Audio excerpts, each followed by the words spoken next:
Microphone checker, microphone checker, microphone checker, microphone checker, microphone checker, microphone checker.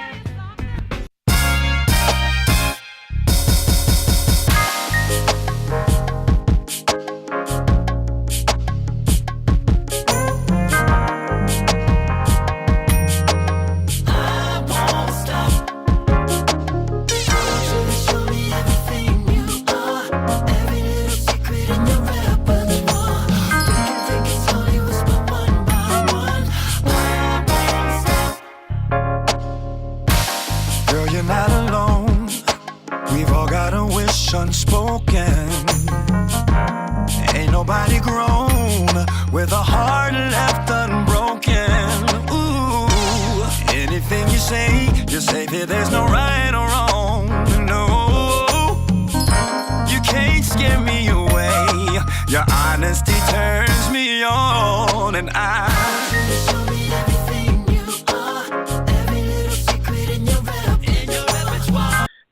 Yo, what's up? It's your boy Tony Terry. I'm chilling with Mic Check Media. Hey, yo, what up, fam? This is your man Kedrick, Mic Check Media. We're talking all things R&B today with one of my favorite R&B singers, the man Tony Terry himself. How's it going, man? Thank you, bro. I appreciate that. It's going well. Great, man. Hey, first off, man, I'd like to say, on behalf of Mic Check Media, myself and Carolyn Grady, we definitely appreciate you taking the time out, man, to talk things R&B with us, and let us, thanks for calling in. Appreciate it. No problem. It's my pleasure. All right, man. So, hey, we'll go right into it. You got some new music coming out, also a new album. Let's, jump right into that, man. Repertoire and All I Need.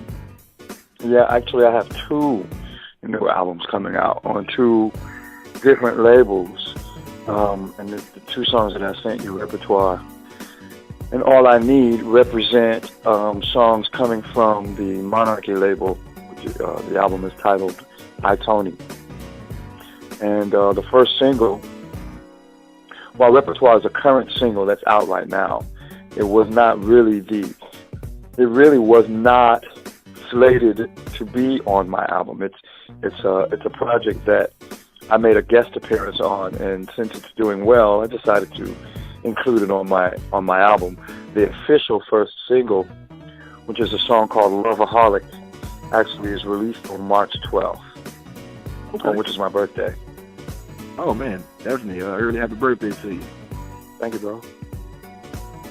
So, man, you've always put out great music. What can we expect from the new albums, man? You got two albums coming out, man. That's definitely going to be a great feat for you this year. Yeah, I've been working on them both for a couple of years now, and I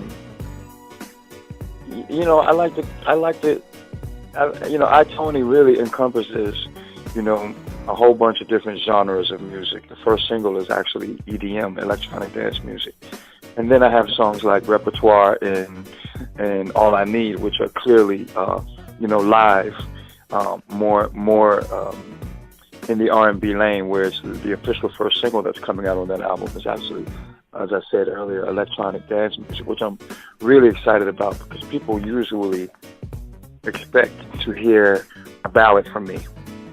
Sure. Mm-hmm. Wow. So, and with the new EDM, the electronic dance music, how did you, cross over into that realm, or was that something that was always a part of you, and now you want to share it with the fans? Well, all of my albums have been really a mixture of genres, on my first album especially, and which my first singles were She's Fly and Lovey Dovey, which was dance music. Then I had another dance record in the 90s called On the Strength, The House is Surrounded, which was a #1 on the dance charts. And so I've always done, a variety of genres. But somehow With You came out and pretty much overshadowed everything that I had done prior to that. And people from that moment on identified me as a balladeer. Okay. And really, people are surprised when I do, Lovey Dovey and She's Fly. Usually the reaction is, oh yeah, I forgot about that. I forgot you did that record. Yeah, because like they resonate definitely with you, and of course, Everlasting Love, two of the greatest records ever, man. I know, and With You, seems like that's everybody's song to get married to. It is. I got a couple weddings coming up, maybe three, 4 weddings coming up, and I've been hired to sing at. Man, do you ever do that like as a surprise, man, and catch the bride off guard when you come out singing that? Well, there's actually a famous video online right now. I think it's called Wedding Surprise, where I was hired to come sing for a bride and groom. With You was their first dance, and they had no idea that I was actually there. So they had the wedding party surround the bride and groom, and the song started, and I started singing. Then they opened up, and there I stood, and the bride started crying. It was really a very powerful moment. It was really good to see. Yeah, that had to have been, just amazing, man. And, you touched, briefly on your first album and the music that you had when you lovey-dovey. That's one of the things that we like to do with Mic Check Media is definitely educate fans who might not know. You got a lot of people that are just now, because of their age, might just now be hearing about, Tony Terry, and they hearing this song because their parents play it, because my kids know it because, me and my wife play it. Give the fans a little bit of, history and background about yourself and how you got into the music industry. Oh, well, I've always been, since I was a kid, I've always been musically inclined. Then I got an opportunity to go to and graduate from the Duke Ellington School of the Arts in D.C. And probably about a year after my graduation, I moved to New York to, just start pursuing what would be my career. And the first professional gig I got was Mama, I Want to Sing, which is an off-Broadway, famous off-Broadway production that spawned a lot of careers. And I was one of them. I was in the show for like 4 years, and during that time I was discovered, I guess is probably the best word to describe it. I'd gone to a club, and there was a band playing there, and I knew some of the band members, but I didn't, a friend of mine took me to the club. I really didn't know who I was going to see. But after their set,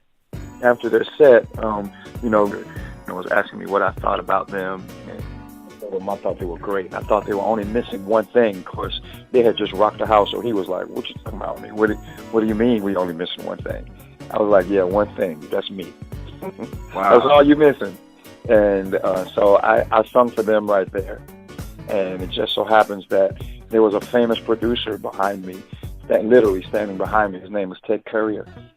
Ted had produced Atomic Dog for George Clinton. And he had produced, back in the 80s, a really big record called A Fly Girl for a group called the Boogie Boys. The Boogie Boys, both of which were very popular records. And, he gave me his card, and I held on to it for a couple of weeks because I had really heard it all before when I met him. And so I held on to his card for a couple of weeks. And one night, probably about, and I'm not really sure what compelled me to make this phone call this late in the night, but I called him about 1 o'clock in the morning. And he was in the studio. I was staying in New Jersey. He was in the studio in New York, and he was like, he answered the phone. He was up, energy high, and he was like, "Yo, what's up? What you doing?" And he invited me to come to the studio, like, right then. So I got on the PASS train, like 1:30, 2 o'clock in the morning, went to the city, and he was actually working with Parliament Funkadelic, working on a new project for the Boogie Boys. Okay. Which is how I got into the whole, really, the recording thing. They were a friend of mine that I'd gone to the studio with, talked Ted Courier into allowing me to go into the vocal booth. And he kept telling them, if you let Tony go in the booth, you'll fire all those guys. Because it was, Parliament, it's a lot of them. And he was like, you'll fire all of them guys. And, of course, Ted was like, okay, well, let's see what he got. And sure enough, I went in and started cutting vocals. They were giving me things to do, and I was hitting them like one take. And in fact, he did fire the Parliament. He did fire them, and I did end up doing all the vocals on that record, which was the follow-up to their Fly Girl record. It was an album called Survival of the Freshest on Capitol Records, and I believe that it was, if not the first, it was certainly one of the. I believe it was the first one. Rap record that had singing hooks, because back in the day they weren't doing that. This was in the early '80s, so I'm talking like '85. Okay. 1985, 1986, and they weren't really doing singing rap records, you know. And so I did that record and came out on Capitol Records. And 6 weeks later, I was offered a deal on Capitol Records for 7 albums, and I signed it. Okay. I signed the deal, and the gentleman who offered me the deal and signed me was fired before I started doing any work, before I started doing any recording, and he resurfaced at Epic Records. Okay. And he somehow managed to get Epic Records to buy my contract from Capitol Records before I ever even put a record out. And so my first record ended up coming out on Epic Records, which was She's Fly, in October 1987. Wow, as they say, the rest is history, man. That's and the rest is history. That's right. Yeah, the rest is history, man. And here we are. And a lot of people might not know it. They think that they would see you on plays and acting and stuff. Now, they probably didn't know that you went to the Duke Ellington School of Arts, and that was something that you were already doing. A lot of people in the industry transition from singing or rapping or whatever, and then go into acting. But that was something that you was already doing.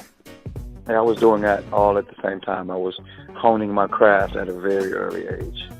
So when I got my break to record, I was working in an off-Broadway show in New York, doing Mama I Want to Sing. So, it was a big deal for me, and it was an exciting time, and it happened quickly when the first record came out. She's Fly came out, it just took off, and all of a sudden it was on and popping. Man, it just amazes me to hear the stories that it takes us back, and I can kind of think about the things that I was doing during that time, and I know that had to be a great time for you. Yeah, it was good. It was really good. So now, fast forward to 2015. What's outside of the new music that you've got coming out, the 2 albums? I know you're a busy man. Are you still doing any acting? Or? Yeah, actually, I was just cast in a new HBO series that starts shooting in August, and I can't say the name of it yet, but it's going to be big. Really excited about it. I actually went in to audition for a small part, and I ended up landing one of the principal roles. Wow! So that was really exciting. And I'm still doing theater. Okay. Say that again. Oh no, I said that's really got to be huge, man. An HBO series, because you think about HBO and the series that they had, that they have. It's huge. So it's huge, and I'm really excited about it. And I'm still doing theater. I'm going to be doing a new production for Shelley Garrett, and of Beauty Shop fame, and a couple of other productions that I'm working in right now. And I'm just trying to get the music industry is so different now that you have to have multiple streams of income, because records don't sell like they used to, or CDs don't sell like they used to back in the day. That's with music streaming and all that kind of stuff. There's so many ways to access music that it's a little difficult to sell a boatload of records like we would back in the day. Oh yeah, you don't hear of the people going platinum anymore. And like you said, there's so many ways to get access to music that I definitely know that hurts the artist, and so it definitely does. And we want to encourage people, for Mike Check Media to go out and actually purchase the records, man. The singles that you have out now, are they available on iTunes or Amazon? Yeah, Repertoire is available on iTunes. It's doing really well at radio, and which I'm excited about, because I was not expecting it to connect, but it did, and it is, and it's growing. So I'm really excited about that. All I need was a record that I released last year. Okay. That's also going to be, thinking that the album was going to be forthcoming, but it took me longer than I thought to get the album done. And so a year later, we're about to release another single off of the album, and then the album will be out 4 weeks after that. So finally, it's coming. I'm really excited about it. Man, so you're gonna have a busy second quarter. I hope so. Definitely, we're gonna definitely push that. Make sure the fans know about the new music that's coming out from Tony Terry, man, and definitely, my hat's off to you for a long and storied and prosperous career, and hope you continue to do well. Thank you, bro. Definitely. Now, where can the fans, find you on social media? I know that's a big thing now, and yeah, it is. My website is actually being rebuilt at the moment, but I'm on Twitter at Mr. Tony Terry, on IG at Mr. Tony Terry, Instagram, Facebook, the Golden Voice of R&B. So I'm easy to find for anybody who's looking.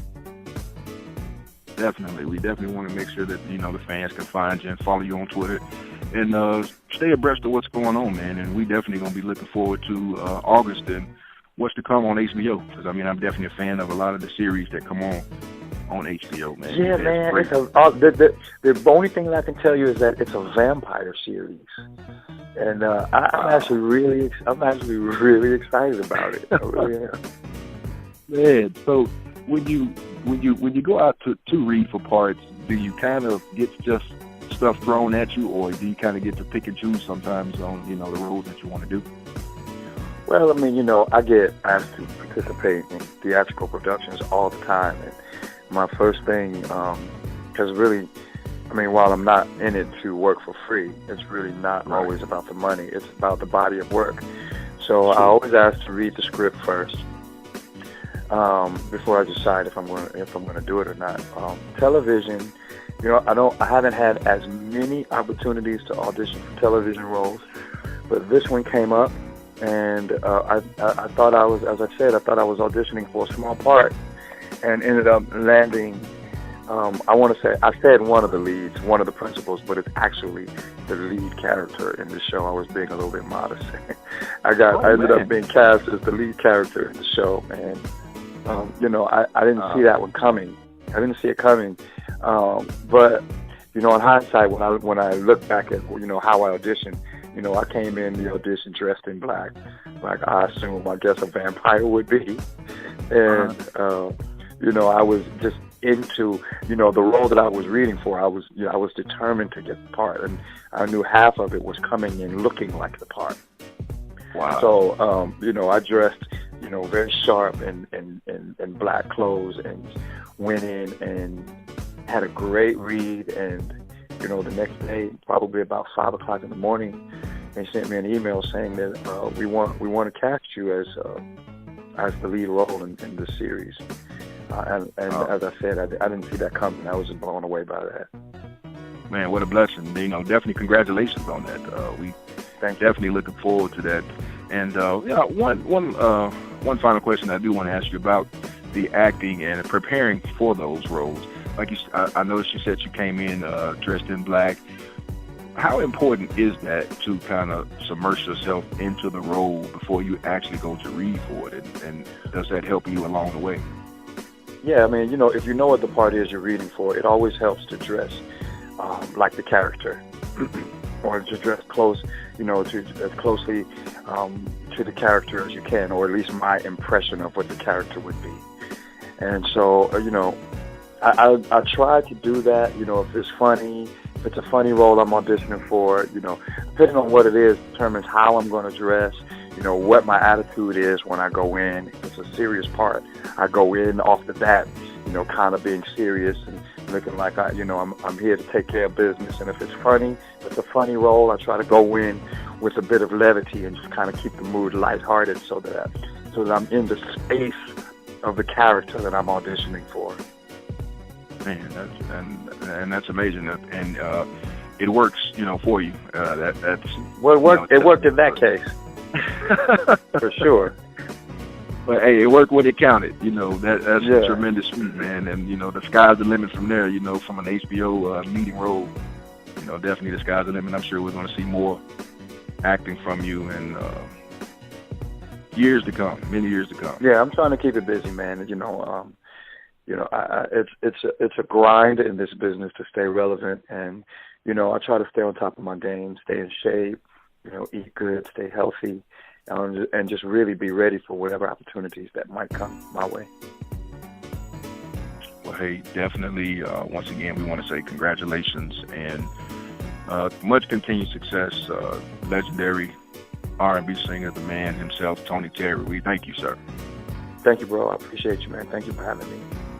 Oh, hey, no doubt. Hey, this your man Kendrick. I'm signing off for Mic Check Media. Peace. Microphone check, microphone check up, microphone check, microphone check up, microphone check, microphone check up, microphone check up.